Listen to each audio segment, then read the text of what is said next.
So the Broadcasting Authority of Zimbabwe has released a statement on those varikuita mapono avo pa social media, and Queen Nadia, hence it violates national laws and constitutional values. Let me just read what they wrote. Hence, Broadcasting Authority of Zimbabwe reaffirms constitutional duty to protect children and uphold national values in digital broadcasting. The Broadcasting Authority of Zimbabwe wishes to inform the public that it has taken note with serious concern of the dissemination of explicit digital content by some social media content creators, content which is accessible to audiences within Zimbabwe, including children. The authority reiterates that all broadcasting and digital content consumed within Zimbabwe is subject to the country's legal and constitutional framework, irrespective of the platform through which such content is distributed, inasmuch as the freedom of expression is available for enjoyment by all Zimbabweans in terms of Section 61 of Constitution of Zimbabwe. Such enjoyment must be responsible and with due regard to the rights of others as stated under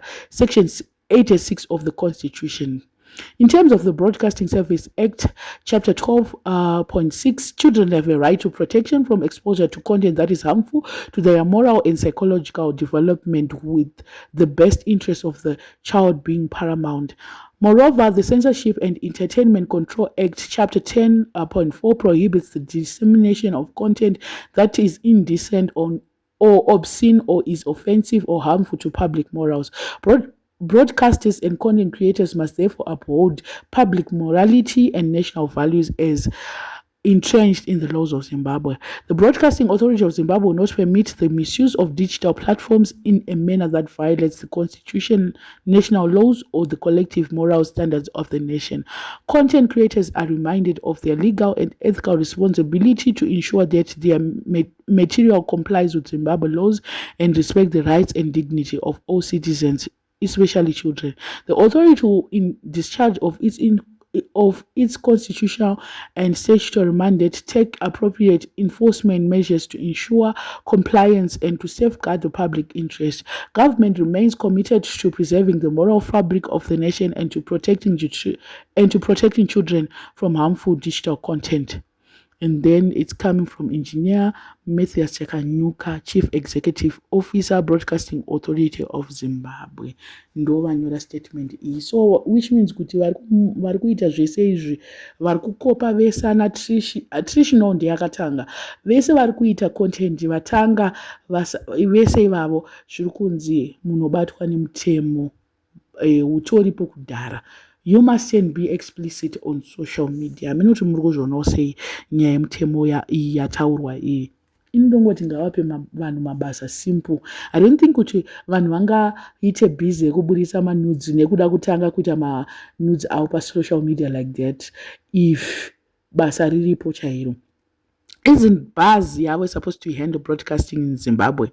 If then zviri kuitirwa kuSouth Africa vanopinda papi, because people open their pages there. But manje, I think kuti vane point havo kuti even if uri kupi, because you are a Zimbabwean citizen, you are not supposed, and content yako iri kuconsumer with my Zimbabweans, so you are not supposed to do such content on social media. I think kuti pane zvapo panenge pane point, but tungoti vanhu havana mabasa. Ndo pane problem. And as well, these people should just go to OnlyFans. I mentioned that kuti vanhu ngavaende proper sites chaiwo. In South Africa, they are allowed to quit like my OnlyFans. They are allowed to open even I don't know, porn sites. Avanokwanisa kunoita zvinhu zvavo, vanogona kuita. But in Zimbabwe, it's not allowed at all. And iwewe, you are not even allowed to be on social media. If you are a Zimbabwean, you're not supposed to market yourself on a public platform. But I think OnlyFans you can actually do, because it's not a public thing. It's something that you can actually open, and it's a private thing. I'm sure that you can do. But when it comes to content that you can do on social media, on Facebook, Instagram, on whatever, you are not allowed. Nadia aneta vanhu kusvika nyaya yasvika broadcasting like this, wotonyatsoona kuti musikana uyu amen, I don't know kuti she's going to survive on the internet here, because vakawanda vanga vachiita content iri similar to her, but iye ndiye abva atargetwa. Nyaya yedzungu kuda kuratidza vanhu kuti ndikuwana maviews, ndikuwana mari, ndo problem. And Nadia uyu dai nyaya I feel like nyaya yaNadia kukurumidza kwayabva yaitwa kubatwa kudai soka dai zviri izvo zvichiita government yedu to act very fast kana tikataura anything zvinobhenefita vanhu they don't act but izvi zvekuti vamwe vanhu vari kuita mari ivo vakutokanganisika nazvo vakutoacta very fast dai nyika yedu yakanaka pasina kana zvese zviri kuitika izvi. In South Africa munonyatsoona kuti there's a show iri kuShowmax, My Body Works For Me. Yeah, My Body Works For Me. Inana, which other girl? Xoli Mfeka, and also this other girl, Wandindlovu, and all other girls that were doing. I don't know if it's still there, but I watched a season. My Body Works For Me, where the girls were selling their bodies, and they can publicly do that in South Africa. And our girls that are doing this are in South Africa.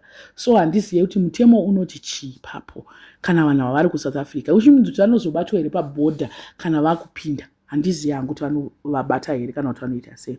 Let me just finish off in a comment here. Personally, I don't know why the government is getting involved with this. What about our education system, healthcare, roads, employment, the police system? We have corruption within the government system itself, land grabbing by government officials, koma getse zvayo clean drinking water, ko safety yevana vedu kubirikidza neng'anga idzi, plus vana vari kurarwa, chokwadi abuse of agricultural system zvayo, vabereki vedu vaiendesa zvirimwa kuGMB vachibhadharwa ipapo.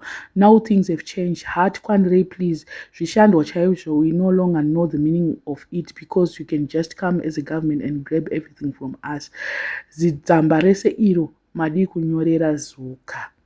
I don't know how it's going to work, to be honest, because this person has got a point. Government doesn't act very fast on our needs, but they saw it fit kuti munhu ari kutozviitirawo mari yake atori kuSouth Africa uko ndo vari kuda kutokontrola. I don't know kuti vanokontrola chirudzi pakadai so, because I don't see any problem. Handione zvangu paine problem panyaya yemusikana uye kuti ari kuitira dai anga achiitira munomu, it was going to be a whole different situation. The fact that I'm not advocating for this, it's actually bad. Handisi kutaura hangu kuti it's actually bad. Content yake iri bad. But kada utarisawo munhu ari kuraramawo, ari kuwanawo rarama, ada kuwanawo raramo yakewo. So in that only, I think kuti zvegaiti vasiye vachiita izvozvo kuSouth Africa. If kana vada zvavo ngavabloke vanhu vekuZimbabwe to assess such, ngavawane kuti pathway yekuti vanhu vabloke. I think that will be the best. But vanhu vanongoya VPN again. So zvinhu zvacho zvinongonetsa. Kumwe kunyika havana maFacebook, but they always come pa social media.